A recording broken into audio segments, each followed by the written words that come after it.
Hi friends, welcome back to my channel Savvy Learner. நம்ம இன்னைக்கு பார்க்க போகிற டாபிக் டபுள் என்ட்ரி. வாங்க நம்ம டாபிக்குள்ளே போகலாம். நம்ம டாபிக்குள்ளே போகிறதுக்கு முன்னாடி நம்ம சேனல் நீங்கள் ஒன்று சப்ஸ்கிரைப் பண்ணுங்கள், பக்கத்தில் இருக்க பெல் ஐக்கானே கிளிக் பண்ணுங்கள். அப்போ தான் நான் போடுற வீடியோ உங்களுக்கு உடனே வரும். வாங்க இப்போ நம்ம டாபிக்குள்ளே போகலாம். இன்றைக்கி நம்ம பார்க்க போகிற topic double entry system. So first double என்ட்ரியோட ஃபஸ்ட்டு பாயிண்ட் நம்ம என்னென்னு பார்க்கலாம். Complete system of recording transactions. அதாவது நம்ம பண்ணுற டிரான்சாக்ஷன் எல்லாத்தையும் டபுள் என்ட்ரி சிஸ்டம் மூலமாக தான் நம்ம ரெக்கார்ட் பண்ணிகிட்ருக்கோம். ஸோ நெக்ஸ்ட்டு பாயிண்ட், இது வந்து ரெண்டு ஆஸ்பெக்ட்ஸ் இருக்கும். அதாவது டபுள் என்ட்ரின்றது ரெண்டு என்ட்ரிஸ் நம்ம போடுவோம். அதாவது ரிசீவிங் ஆஸ்பெக்ட் ஒன்று கிவிங் ஆஸ்பெக்ட். ஸோ ரிசீவிங்கை டெபிட் அப்படின்னு டினோட் பண்ணுறாங்க, கிவிங்கை கிரெடிட் அப்படின்னு டினோட் பண்ணுறாங்க. Next point, principles of double entry system. Every debit there must be a equivalent and corresponding credit. அதாவது நம்ம எதெல்லாம் டெபிட் பண்ணுறோமோ அதெல்லாம் நம்ம கிரெடிட் பண்ணணும். அதாவது நம்ம எதெல்லாம் ரிசீவிங் ஆஸ்பெக்ட்ஸ் இருக்கோ அதுக்கு நம்ம ஈக்குவல் கிவிங் ஆஸ்பெக்ட்ஸும் இருக்கணும் அப்படின்றது. ஸோ நம்ம எதெல்லாம் டெபிட் பண்ணுறோமோ அது கிரெடிட்டும் பண்ணணும், அதே மாதிரி கிரெடிட் பண்ணுறது எல்லாத்தையும் நம்ம டெபிட்டும் பண்ணணும். ஸோ அதுதான் இந்த principle. Next, in every transaction, நம்ம பண்ணுற எல்லா டிரான்சாக்ஷன்லையுமே ரெண்டு ஆஸ்பெக்ட்ஸுமே இருக்கும். அதாவது ரிசீவிங் இருக்கணும், கிவிங் இருக்கணும். அதுதான் ஒரு கம்ப்ளீட்டான டிரான்சாக்ஷன் அப்படின்னு. ஸோ அதுக்கு நம்ம ஒரு எக்ஸாம்பிள் பார்க்கலாம். Purchase furniture for cash. அதாவது இந்த இடத்துல நம்ம ஃபர்னிச்சரை நம்ம வாங்குகிறோம், கேஷ் கொடுத்து நம்ம வாங்குகிறோம். அப்போ இந்த இடத்துல எது ரிசீவிங்? ஃபர்னிச்சர் தான் ரிசீவ் பண்ணுறோம். இந்த இடத்துல கிவிங் எதுனா கேஷ். ஸோ நம்ம ரிசீவ் பண்ணுறோம் அப்படின்னா இந்த இடத்துல ஒரு ப்ராடக்டை நம்ம கொடுக்கணும் அப்படின்றது தான். நெக்ஸ்ட் பாயிண்ட், இன் எவ்ரி டிரான்சாக்ஷன், நம்ம பண்ணுற எல்லா டிரான்சாக்ஷன்லையுமே ஒரு டெபிட் அண்ட் ஒரு கிரெடிட் இருக்கணும். அட்லீஸ்ட் ஒரு டெபிட் அண்ட் அட்லீஸ்ட் ஒரு கிரெடிட் இருக்கணும். ஸோ ஒரு கிரெடிட்டுக்கு மேலேயும் இருக்கலாம், ஒரு டெபிட்டுக்கு மேலேயும் இருக்கலாம். ஆனால் ஒரு டெபிட் அண்ட் ஒரு கிரெடிட், அதாவது ஒரு ரிசீவிங் ஆஸ்பெக்டும் இருக்கணும், ஒரு கிவிங் ஆஸ்பெக்டும் இருக்கணும் அப்படின்றதான். ஸோ நம்ம இது மட்டும் டிரான்சாக்ஷன் பார்த்தோம். டிரான்சாக்ஷன்னா என்ன நம்ம இப்போ டீட்டெயில்டாக பார்க்கலாம். So transfer of goods or monies worth from one person to another person. அதாவது இன்னும் ஒரு பொருளை நம்ம ட்ரான்ஸ்ஃபர் பண்ணுவோம், இல்லைனா மணியை ட்ரான்ஸ்ஃபர் பண்ணுவோம். நம்ம லாஸ்ட் எக்ஸாம்பிளில் பார்த்தோம் பர்ச்சேஸ் ஃபர்னிச்சர் ஃபார் கேஷ் அப்படின்னு. ஸோ இந்த இடத்துல நம்ம பொருள் வாங்குகிறோம், அப்போ மணியை ட்ரான்ஸ்ஃபர் பண்ணுறோம், அந்த ஓனர் வந்து நமக்கு ப்ராடக்டை ட்ரான்ஸ்ஃபர் பண்ணுறாங்க. இது நம்ம பார்க்க போகிற டிரான்சாக்ஷனோட டைப்ஸ் பார்க்க போகிறோம். First type cash transaction, bank transaction, credit transaction. இப்போ ஃபஸ்ட்டு நம்ம பார்க்க போகிறது cash transaction. So cash transaction எப்போல்லாம் வரும் அப்படின்னா, இமீடியட் கேஷ் இன்வால்வ் என்ன ட்ரான்சாக்ஷன். அதாவது நம்ம அந்த ப்ராடக்டை வாங்கின உடனே நம்ம பே பண்ணுறோம் அப்படின்னா, அது கேஷில் நம்ம பே பண்ணுறோம் அப்படின்னா அது cash transaction. when we buy or receive through cash, ஒன்றா நம்ம வாங்குறதோ இல்லை விற்கும் போதோ நம்ம கேஷ் வந்துச்சு அப்படின்னா அது கேஷ் ட்ரான்சாக்ஷன். நம்ம ஒரு எக்ஸாம்பிள்ஸோடு பார்க்கலாம். So brought furniture for cash 20,000. அதாவது நம்ம இப்போ ஃபர்னிச்சர் வாங்குகிறோம் அப்படின்னா நம்ம கேஷ் கொடுத்தோம், ஸோ உடனே கேஷ் பேமெண்ட் பண்ணுறோம். அதான் இமீடியட் பேமெண்ட் நம்ம பண்ணுறோம். அதே மாதிரி குட்ஸ் சோல்டு ஃபார் கேஷ் ₹10,000. அதாவது இப்போ நம்ம பொருளை விற்கிறோம், அவங்க உடனே நமக்கு காசு தராங்க ₹10,000. ஸோ இதுக்கு கரெக்டான எக்ஸாம்பிள் எதுனா சூப்பர் மார்க்கெட். இப்போ நம்ம போய் ப்ராடக்ட்ஸை வாங்குகிறோம், பில் பண்ணுறாங்க, அப்போ உடனே நம்ம கேஷ் கொடுத்தோம் அப்படின்னா அது கேஷ் ட்ரான்சாக்ஷன். ஸோ அதே இடத்துல சூப்பர் மார்க்கெட்டில் நம்ம அதே மாதிரி ப்ராடக்ட் வாங்குகிறோம், பில் பண்ணுறாங்க, அந்த இடத்துல நம்ம கேஷ் கொடுக்காம நம்ம டெபிட் கார்டோ கிரெடிட் கார்டோ கொடுத்து நம்ம பில் பண்ணாங்க அப்படின்னா அது பேங்க் ட்ரான்சாக்ஷன். அடுத்த டைப் பார்க்க போகிறது பேங்க் ட்ரான்சாக்ஷன்ஸ். ஸோ நான் முன்னாடியே சொன்ன மாதிரி சூப்பர் மார்க்கெட்டில் நம்ம ப்ராடக்ட் வாங்கி பில் பண்ண உடனே நம்ம கேஷ் கொடுத்தா அது கேஷ் ட்ரான்சாக்ஷன். அது இல்லாமல் நம்ம debit card, credit card, Google Pay, Paytm அந்த மாதிரி பேங்க் நோட்ஸை வச்சாதான் நம்ம பேங்க் அக்கௌண்ட்லேருந்து டெபிட் பண்ணுற மாதிரி இருந்துச்சுன்னா அது bank transactions. So when bank involve in a transaction, so அதெல்லாம் பேங்க் ட்ரான்சாக்ஷன். அதே மாதிரி நம்ம when we make a payment or receive the amount through bank account, ஒன்றா நம்ம பே பண்ணுறது பேங்க் அக்கௌண்ட்லேருந்து பே பண்ணுறோம், இல்லைனா பேங்க் அக்கௌண்ட்லேருந்து நமக்கு இன்னொருத்தரோட பேங்க் அக்கௌண்ட்லேருந்து நமக்கு வருது அப்படின்னா அது பேங்க் ட்ரான்சாக்ஷன். ஸோ இதில் நம்ம கொஞ்சம் ஃபியூ பேங்க் ட்ரான்சாக்ஷன்ஸ் மோட் பார்ப்போம். ஒன்று check, NEFT and RTGS. So இந்த மூணுமே பிஸ்னஸ் பீப்புள் யூஸ் பண்ணுறது. நெக்ஸ்ட்டு நம்ம நார்மல் பீப்புள் யூஸ் பண்ணுறது என்னென்னா debit card, net banking, credit card, Google Pay, Paytm. So இது எல்லாமே நம்ம நார்மலாக யூஸ் பண்ணுறது. நம்மளோட கொஸ்டின்ஸில் எப்படி தருவாங்கன்னா இப்படி தான் தருவாங்க. Purchase machinery for ₹50,000 and pay the amount through debit card.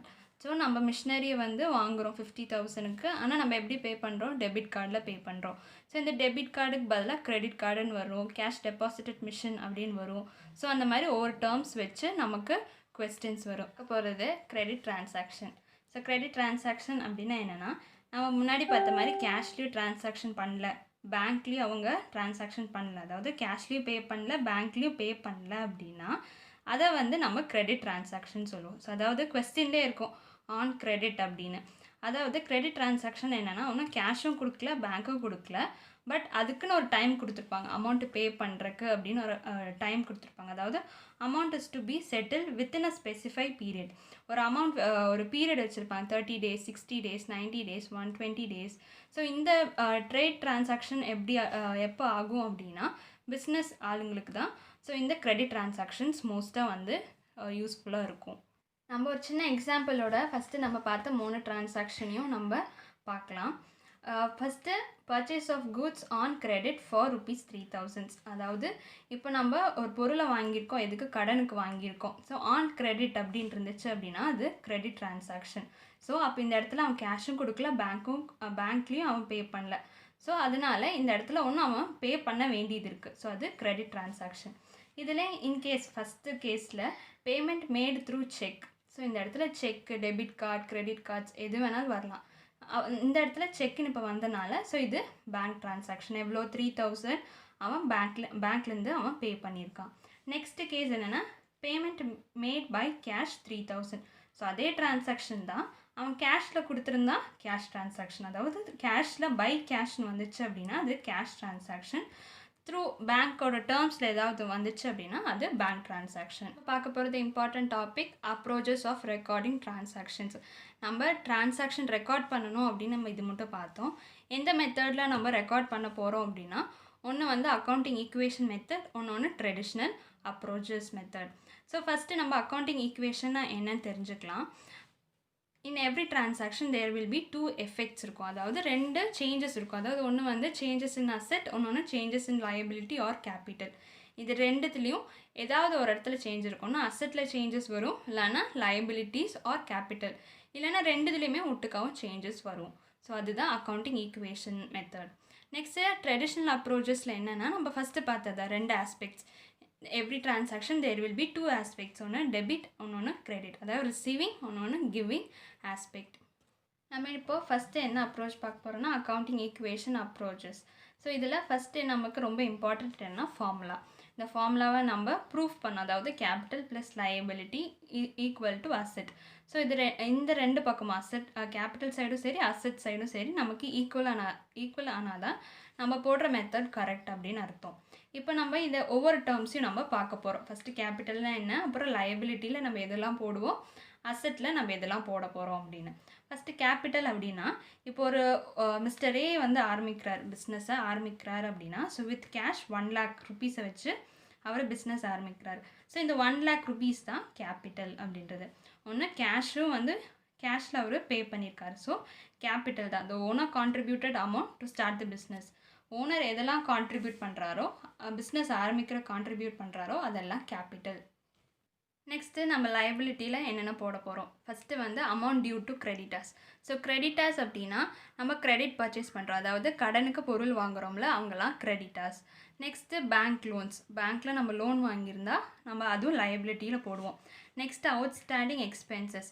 அதாவது இப்போ நம்ம வந்து சில எக்ஸ்பென்சஸ் வந்து நம்ம பே பண்ண வேண்டியது இருக்கும், அதெல்லாம் நம்ம பே பண்ணாமல் வச்சுருந்தோம் அப்படின்னா அதில் outstanding expenses. For example last மந்தோட சேலரி கொடுக்க வேண்டியது இருக்கும், அதை நம்ம கொடுக்காமல் இருந்தோம் அப்படின்னா ஸோ அதெல்லாம் அவுட்ஸ்டாண்டிங் எக்ஸ்பென்சஸ். பில்ஸ் பேயபிள் அப்படின்னா கிரெடிட்டர்ஸ் வந்து அமௌண்ட் பே பண்ணாமல் இருப்பாங்க. அப்போ என்ன பண்ணுவாங்கன்னா, ஸோ இவர் வந்து நம்மள்ட்ட ஒரு பில் மாதிரி எழுதி வாங்கிக்குவார். பில்ஸ்ன்னு சொல்லுவாங்க, பில் ஆஃப் எக்ஸ்சேஞ்ச் அப்படின்னு சொல்லுவாங்க. ஸோ அந்த டாப்பிக்கில் நம்ம பில்ஸ் பேயபிள், பில்ஸ் ரிசீவபிளை பற்றி பார்ப்போம். இப்போ நம்ம பில்ஸ் பேயபிளை பற்றி சின்னதாக நம்ம தெரிஞ்சுக்கலாம். பில்ஸ் பேயபிள் அப்படின்னா, இப்போ இவர் கிரெடிட்டர் வந்து பொருள் வாங்கியிருப்பார், அமௌண்ட்டு கொடுக்காமல் இருப்பாங்க. ஸோ அப்போ வந்து அவர் வந்து என்ன பண்ணுவார்னா, நம்மள்ட்ட ஒரு பில் மாதிரி எழுதிக்குவார். ஸோ இவ்வளோ அமௌண்ட் அப்படின்னு போட்டு எழுதிக்குவாங்க. ஸோ அதை போய் பேங்க்கில் போய் கொடுத்தாங்க அப்படின்னா அவங்களுக்கு ஒரு அமௌண்ட்டு தருவாங்க. ஸோ அது எல்லாமே பில்ஸ் பேயபிளில் நம்ம போடுவோம். நெக்ஸ்ட் அசெட்ஸில் என்னென்ன போடுவோம்னா, அமௌண்ட் டியூ ஃப்ரம் டெப்டாஸ், அதாவது கிரெடிட் சேல்ஸ், கிரெடிட்டுக்கு நம்ம விற்றுருந்தோம் அப்படின்னா அவங்களாம் டெப்டாஸ். ஸோ அவங்கெல்லாம் அவங்களோட அமௌண்ட்ஸ் எல்லாம் நம்ம போடுவோம். நெக்ஸ்ட்டு கேஷ் இன் ஹேண்ட், கையில் எவ்வளோ கேஷ் இருக்குது. நெக்ஸ்ட்டு பேங்க் பேலன்ஸ், அதாவது இப்போ பிஸ்னஸ்க்குன்னு தனியாக பேங்க் அக்கௌண்ட் க்ரியேட் பண்ணியிருப்பாங்க, அதில் என்னென்ன balance. Next stock in hand, இப்போ நம்ம பொருள் வாங்கியிருப்போம், விற்கிறதுக்காகவும் வாங்கியிருப்போம்னா அந்த பொருள்லாம் எவ்வளோ விற்றுருப்போம், என்னென்ன வாங்கியிருக்கோம் அப்படின்றத இந்த ஸ்டாக்கில் நம்ம போடுவோம். நெக்ஸ்ட்டு அசெட், ஃபர்னிச்சர், பிஸ்னஸ்க்காக நம்ம அசெட் வாங்கியிருந்தா அந்த அசெட்டு. நெக்ஸ்ட்டு மிஷினரி யூஸ் பண்ணியிருந்தா. நெக்ஸ்ட்டு பில்டிங் ஏதாவது நம்ம வாங்கியிருந்தா. நெக்ஸ்ட்டு ப்ரீபெய்டு எக்ஸ்பென்சஸ், அதாவது லாஸ்ட் மந்தோட இன்சூரன்ஸோ லாஸ்ட் மந்தோட பில்ஸ் ஏதாவது நம்ம பே பண்ணியிருந்தோம்னா அதெல்லாம் நம்ம ப்ரீபெய்டு எக்ஸ்பென்சஸில் போடுவோம். நம்ம முன்னாடி பார்த்தோம் பில்ஸ் பேயபிள் பார்த்தோம், ஸோ அதோட ஆப்போசிட் தான் பில்ஸ் ரிசீவபிள். அதே மாதிரி டெட்டாஸ் இருக்கிறவங்க பில்ஸை வந்து அக்செப்ட் பண்ணியிருந்தாங்கன்னா பில்ஸ் ரிசீவபிள் அப்படின்னு இருக்கும். நம்ம நெக்ஸ்ட்டு அதே ஃபார்முலாவில் இன்னும் 2 ஐட்டம்ஸ் நம்ம ஆட் பண்ணியிருக்கோம். அதாவது asset is equal to capital plus liability plus revenue minus expenses. So இந்த ரெவென்யூ எக்ஸ்பென்சஸ் தான் நம்ம இப்போ பார்க்க போகிறோம். ரெவென்யூ அப்படின்னா இன்கம், எவ்ரி மந்த் நமக்கு ரெக்கர் ஆகிற இன்கம்னு சொல்லலாம். இல்லைன்னா 3 months 6 months 9 months 12 months கணக்குலேயும் வர ரெவென்யூ சொல்லலாம். ஃபார் எக்ஸாம்பிள் ரெண்ட் ரிசீவ்டு, ரெண்ட்னால் நமக்கு எவ்ரி மந்த்தும் நமக்கு கிடைக்கும். அதே மாதிரி இன்ட்ரெஸ்ட், இப்போ நம்ம பேங்க் டெபாசிட்ஸ் எதாவது பண்ணியிருந்தோம்னா ஸோ அதுலேருந்து நமக்கு 3 months 6 months, ஸோ அந்த குவார்ட்டர்லி ஆஃபேலி ஆனுவல், ஸோ அந்த மாதிரி நமக்கு கிடைக்கும். நெக்ஸ்ட்டு கமிஷனாக ஏதாவது பிஸ்னஸ் நம்ம டீல் பண்ணி கொடுத்தோம்னா அதுக்கு நமக்கு கமிஷனும் கிடைக்கும். ஸோ இந்த ரெவென்யூ என்ன பண்ணணும்னா கேபிட்டலோடு நம்ம ஆட் பண்ணணும். அடுத்தது எக்ஸ்பென்சஸில் நம்ம என்னென்ன ஐட்டம்ஸ்னால் நான் இங்கே கொஞ்சம் ஃபியூ எக்ஸாம்பிள்ஸ் தான் எடுத்திருக்கேன். நம்ம ஒவ்வொரு சம்ஸ் பார்க்கும்போது ஒவ்வொரு எக்ஸ்பென்சஸும் நம்ம பார்க்கலாம். First EB charges, rent paid, printing and stationery expenses, advertisement expenses, other expenses, அதாவது நிறைய எக்ஸ்பென்சஸ் இருக்குது. நெக்ஸ்ட்டு சேலரி, வேஜஸ், ஸோ இது எல்லாமே எக்ஸ்பென்சஸ். ஸோ இந்த மாதிரி எக்ஸ்பென்சஸ் வந்துச்சு, அதாவது பெய்டு அப்படின்னு வந்தாலே எக்ஸ்பென்சஸ் தான். ஸோ அது எல்லாத்தையும் நம்ம என்ன பண்ணுவோம்னா கேபிட்டலோட மைனஸ் பண்ணுவோம். நெக்ஸ்ட்டு நம்ம ப்ராஃபிட் அண்ட் லாஸை பற்றி ஒரு எக்ஸாம்பிளில் டீட்டெயிலாக நம்ம பார்க்கலாம். ப்ராஃபிட் அண்ட் லாஸ் எப்படி அப்படின்றத ஒரு எக்ஸாம்பிளில் பார்க்கலாம். ஃபஸ்ட்டு புக் வேல்யூ அப்படின்னா ஒரு அசெட்டோட புக் வேல்யூ, அதாவது ஒரு அசெட்டை வாங்கியிருக்கோம், 2 வருஷம் ஆயிடுச்சு அந்த அசெட். ஸோ இப்போ அது வந்து 3rd இயரில் நம்மளது அசெட் இருக்குது அப்படின்னா அந்த 2 வருஷத்துக்கும் நம்ம டெப்ரிசியேஷன் போட்டிருப்போம். ஃபார் எக்ஸாம்பிள் இப்போ அசெட்டு நம்ம 10,000க்கு வாங்கியிருந்தோம் அப்படின்னா அந்த 10,000க்கு 2 years டெப்ரிசியேஷன் போட்டிருப்போம். ஸோ ஃபஸ்ட் இயர் ஒரு 1000 10%, ஸோ 1000, செகண்ட் இயரும் ஒரு 1000, ஸோ 2000 மைனஸ் ஆயிருக்கு. இந்த 3rd இயரில் நம்மளோட அசெட் 8,000. ஸோ அப்போ இந்த அசெட்டோட விலை 8,000 அப்படின்னா இப்போ நம்ம அது விற்கும் போது அசெட்டோடது 10,000க்கு வச்சு நம்ம விற்றோம் அப்படின்னா, ஸோ நம்மளோட அசெட்டோட விலை 8,000 அப்படின்னா இப்போ நம்ம விற்கிறது 10,000க்கு வச்சு விற்றோம் அப்படின்னா ஸோ 2,000 நமக்கு ப்ராஃபிட். இப்போ அதுவே நம்ம 8,000 உள்ள அசெட்டை 6,000க்கு விற்றோம் அப்படின்னா நமக்கு 2,000 லாஸ். ஸோ 2,000 லாஸ், இது வந்து நமக்கு ப்ராஃபிட். இப்போ நம்ம ஒரு எக்ஸாம்பிளில் பார்க்கலாம். So machinery sold ₹50,000, costing ₹60,000. So book value நம்ம பார்த்தது, ஸோ இதுதான் இந்த காஸ்ட் இருக்குல்ல, இந்த 60,000 தான் புக் வேல்யூ. இது வந்து செல்லிங் ப்ரைஸ், விற்ற விலை. அப்போ புக் வேல்யூ எவ்வளோ இருக்குன்னா ஜாஸ்தியாக இருக்குது, ஆனால் விற்ற விலை வந்து கம்மியாக இருக்குது. ஸோ இதுக்கு ரெண்டுத்துக்கு எவ்வளோ டிஃப்ரென்ஸ்? 10,000. ஸோ அந்த 10,000 நமக்கு லாஸ். ஸோ அதே வந்து இப்போ நம்ம காஸ்ட் விற்றது வந்து 70,000க்கு விற்றுருக்கோம், புக் வேல்யூ பார்த்தா 60,000 தான். ஸோ இப்போது புக் வேல்யூ பார்த்தா நம்மளுக்கு கம்மியாக இருக்குது, விற்ற விலை எவ்வளோ? 70,000, புக் வேல்யூ விட ஜாஸ்தியாக இருக்குது. ஸோ அது வந்து நமக்கு ப்ராஃபிட் அப்படின்றது. இப்போ ப்ராஃபிட் எப்படின்னா புக் வேல்யூ வந்து நமக்கு கம்மியாக இருந்துச்சு, செல்லிங் ப்ரைஸ் ஜாஸ்தியாக இருந்துச்சுன்னா நமக்கு ப்ராஃபிட். அதுவே புக் வேல்யூ வந்து ஜாஸ்தியாக இருந்துச்சு, செல்லிங் ப்ரைஸ் கம்மியாக இருந்துச்சு அப்படின்னா அது லாஸ். இப்போ நம்ம லாஸ் என்ன பண்ணணும்னா கேபிட்டலில் மைனஸ் பண்ணுவோம், ப்ராஃபிட்டாக இருந்துச்சு அப்படின்னா கேபிட்டலோட ஆட் பண்ணுவோம். இப்போ நம்ம நெக்ஸ்ட் ஒரு கிரெடிட்டாஸ் அண்ட் டெட்டாஸ் ஒரு சின்ன எக்ஸாம்பிளை நம்ம வச்சு டீட்டெயிலாக பார்க்கலாம். இப்போ இதில் ஹோல்சேலர்ஸ் இருக்காங்க, ரீட்டெயிலர் இருக்காங்க, பெட்டி ஷாப். அதாவது ஹோல்சேலன்றவர் நிறைய பொருள் வச்சுருப்பார், பல்காக ப்ராடக்ட்ஸ் வச்சுருப்பார். இப்போ நம்ம இவர் பார்க்குறது யாருன்னா கிராசரி ஐட்டம்ஸ் விற்கிறவர் தான் இந்த ஹோல்சேலர்ஸ். சரி, இவர்கிட்டருந்து ரீட்டெயிலர் கொஞ்சம் திங்ஸ் வாங்கி வைப்பார். ஸோ இவர் என்ன பண்ணுவார்னா இவர்கிட்ட இருக்கிற கொஞ்சம் பொருளை பெட்டி ஷாப் அவர் வந்து இவர்கிட்டருந்து கொஞ்சம் பொருள் வாங்கிக்குவார் அப்படின்னு. இப்போ நம்ம பார்க்க போகிறது யாருன்னா ரீட்டெயிலர் தான் நம்மளோட மெயின். ஸோ இப்போ இவரை வச்சு தான் நம்ம டெட்டாஸ் யார், கிரெடிட்டாஸ் யாருன்னு பார்க்க போகிறோம். இப்போ இவரை பொறுத்த மட்டும் யார் கிரெடிட்டார் அப்படின்னா ஃபஸ்ட்டு இவர் தான் கிரெடிட்டார். எப்படின்னா இவர் ரீட்டைலர் தான் ஹோல்சேலர்கிட்ட ப்ராடக்ட்ஸ் வாங்குறாரு. ஸோ இப்போ இவர் என்ன பண்ணுறாரு, பர்ச்சேஸ் பண்ணுறாரு, அதாவது பொருள் ஹோல்சேலர்கிட்டருந்து வாங்குறாரு. ஸோ இவர் வாங்குகிற பொருளை கேஷ் கொடுக்காம வாங்குறாரு. அப்போ இது கேஷ் கொடுக்கல அப்படின்னா, கேஷும் கொடுக்கல, பேங்க்கும் கொடுக்கல, பேங்க்லேயும் பே பண்ணல அப்படின்னா இவர் வந்து கிரெடிட்டுக்கு தான் பர்ச்சேஸ் பண்ணுறாரு, அதாவது பொருளை கடனுக்கு வாங்குறார். ஸோ இவர் வந்து ஹோல்சேலர், ரீட்டைலருக்கு ஹோல்சேலர் வந்து கிரெடிட்டார். எப்படி, கிரெடிட் பர்ச்சேஸ் பண்ணனால. நெக்ஸ்ட்டு இவர் பே பண்ணிட்டாரு அப்படின்னா இவரது பே பண்ணிட்டாருன்னா இவருக்கு அதாவது கேஷில் பே பண்ணியிருந்தாருன்னா கிரெடிட்டார்னு நம்ம போட மாட்டோம். ஸோ இவர் பே பண்ணல, அதனால இவர் கிரெடிட்டார். அதே மாதிரி ரீட்டைலருக்கு பெட்டி ஷாப். ஸோ இது இவர் வந்து ரீட்டைலர்கிட்டருந்து பொருள் வாங்கிட்டு போகிறார். அப்போ ரீட்டைலர் என்ன பண்ணுறாருன்னா விற்கிறாரு. இப்போ விற்கும் போது இவர் கேஷ் கொடுத்து வாங்கியிருந்தா அது வந்து கேஷ் சேல்ஸு. இப்போ இவர் வந்து கேஷ் கொடுக்காம வாங்குறாரு. அப்போ இவருக்கு வந்து அது என்ன, சேல்ஸு. இவர் காசு வாங்காமல் கொடுக்குறனால இது கிரெடிட் சேல்ஸ். ஸோ இவருக்கு வந்து பெட்டி ஷாப் வந்து பே பண்ணாததுனால இவர் வந்து நம்ம டெப்டார்ஸ் அப்படின்னு போடுவோம். இப்போ நம்ம டெப்டார் என்ன பண்ணணும்னா, டெப்டார் வந்து நமக்கு பே பண்ணுவாங்க. ஸோ ரெசிப்ட், அதாவது இன்கம் நமக்கு ரிசீவ் பண்ணுறோம். அதே மாதிரி ரீட்டைலர் என்ன பண்ணும், ஹோல்சேலருக்கு அவர் பே பண்ணும்.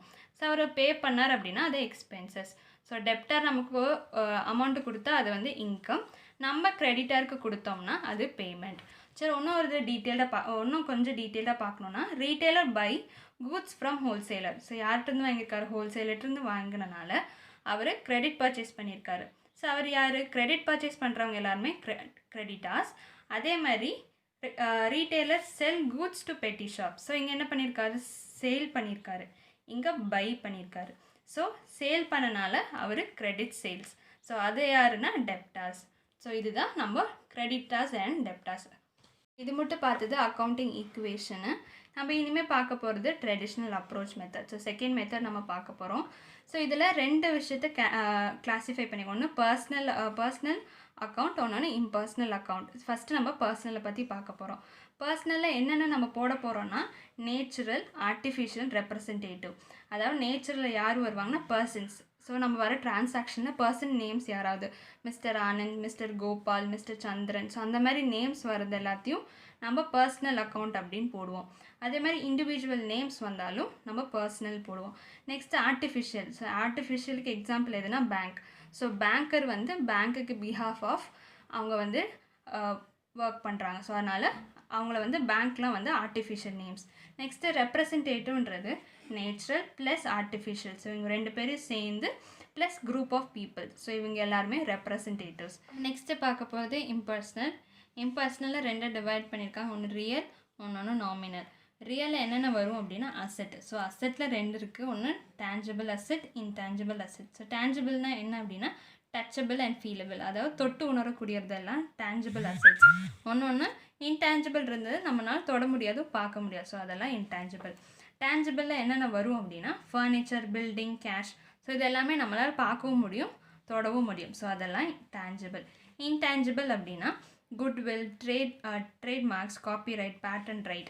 ஸோ நம்ம கம்பெனிக்குன்னு தனியாக பிராண்டாக நம்ம வச்சுருப்போம் இந்த இதெல்லாம். ஸோ அதெல்லாம் நம்மளால் டச் பண்ண முடியாது. ஆனால் இது வந்து இட்ஸ் ஆல் அசெட் தான். இந்த அசெட்டு இதுக்கும் டெப்ரிசியேஷன்ஸ் போடுவாங்க, டேஞ்சபிள் அசெட்ஸுக்கும் டெப்ரிசியேஷன் போடுவாங்க. நெக்ஸ்ட் பார்க்க போகிறது நாமினல். நாமினல் நம்ம என்னென்ன பார்க்க போகிறோன்னா 4. ஒன்று expenses, income, expenses, profit and loss. So இது 4 தான் நம்ம பார்க்க போகிறோம். இந்த 4 அக்கௌண்ட்டுமே என்ன பண்ணுவோம் அப்படின்னா transfer to profit and loss account. Final accounts prepare பண்ணும்போது இந்த 4 அக்கௌண்ட்டையும் நம்ம ட்ரான்ஸ்ஃபர் பண்ணுவோம் அப்படின்னு. So income and expenses, profit and loss. So இதை பற்றி நம்ம டீட்டெயில்டாக அக்கௌண்டிங் ஈக்குவேஷன்லேயே நம்ம பார்த்துட்டோம். இப்போ நம்ம ஒரு சின்ன எக்ஸாம்பிளில் பார்த்துடலாம். ட்ரெடிஷ்னல் அப்ரோச்சஸை எப்படி நம்ம போட போகிறோம். So classify the following into personal, real, nominal. So நம்ம பார்த்தோம்ல பர்சனல் அக்கௌண்ட்ஸ்னால் என்னென்ன வரும், ரியல்னால் என்னென்ன வரும், நாமினல்னால் என்னென்ன போடணும் அப்படின்னு. ஸோ அதை நம்ம ஒரு சின்ன எக்ஸாம்பிளில் பார்க்க போகிறோம். First capital. கேபிட்டல்னால் என்ன அப்படின்னா, இப்போ தனியாக ஒவ்வொரு ஓனர்ஸோட அக்கௌண்ட்டை பர்சனலாக நம்ம ஆரம்பிப்போம். ஸோ அவங்க அமௌண்ட் எவ்வளோ இன்வெஸ்ட் பண்ணியிருக்காங்க, எவ்வளோ வித்ட்ரா பண்ணியிருக்காங்க அப்படின்னு தனித்தனி அவங்க ஓனரோட பேரில் போடுவோம். ஸோ அதனால் அது personal account. Next building. So அது வந்து டச்சபிள். ஸோ அதுவும் அசெட்டு தான், tangible asset. So touchable, so அதனால் டேஞ்சபிள் அசெட். ஸோ அது ரியல் அக்கௌண்ட்.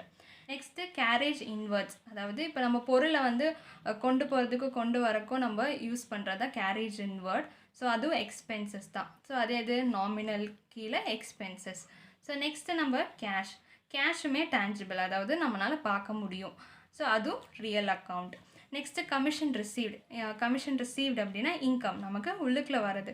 ஸோ அது எது நாமினல் அக்கௌண்ட்டு அப்படின்னு. ஸோ இப்போ நம்ம போட வேண்டியது எதுனா ரியலாக நாமினலாக பர்சனலாக. ஸோ இது மூணும் இந்த எந்தெந்த அக்கௌண்ட்ஸ்னு பார்க்குறோம். ஸோ அது உங்களுக்கு நான் டீட்டெயில்டாக எப்படி வருது அப்படின்னு நான் சொல்கிறேன். நெக்ஸ்ட்டு நம்ம பார்க்க போகிறது பேங்க். ஸோ பேங்க்ன்றது நம்ம ஆர்டிஃபிஷியல்னு பார்த்தோம், பர்சனல் கீழே ஆர்டிஃபிஷியல். ஸோ அதனால் அது personal account. Next expenses, so அது நமக்கு செலவு தான். ஸோ அதனால அது நாமினல் அக்கௌண்ட். நெக்ஸ்ட்டு சந்திரா, இது பர்சன் நேம்னா நம்ம எதில் பார்த்தோம், பர்சனல் அக்கௌண்ட். நெக்ஸ்ட் நம்ம இன்றைக்கி பார்த்த டாபிக் உங்களுக்கு யூஸ்ஃபுல்லாக இருக்கும் நம்புகிறேன். யூஸ்ஃபுல்லாக இருந்துச்சுன்னா உங்கள் ஃப்ரெண்ட்ஸுக்கும் இந்த வீடியோவை ஷேர் பண்ணுங்கள். இன்றைக்கி நம்ம பார்த்த டாப்பிக்கில் இன்னையோட கொஸ்டின்ஸ் எதுனா, பிரின்சிபல்ஸ் நம்ம பார்த்த டபுள் என்ட்ரி சிஸ்டமில் பிரின்சிபல் என்ன அப்படின்றது, நெக்ஸ்ட் அக்கௌண்டிங் ஈக்குவேஷனோட ஃபார்முலா, இது ரெண்டோட ஆன்சரையும் கமெண்ட் பாக்ஸஸ் லீவ் பண்ணுங்கள். உங்களுக்கு இந்த வீடியோ பிடிச்சிருந்துச்சுன்னா லைக் பண்ணுங்கள், ஷேர் பண்ணுங்கள், மறக்காமல் சப்ஸ்கிரைப் பண்ணுங்கள், பக்கத்தில் இருக்க பெல் ஐக்கானையும் கிளிக் பண்ணுங்கள். அப்போ தான் நான் போடுற வீடியோ உங்களுக்கு உடனே வரும். Stay tune for more videos. Keep வாட்சிங், கீப் லேர்னிங். தேங்க்யூ.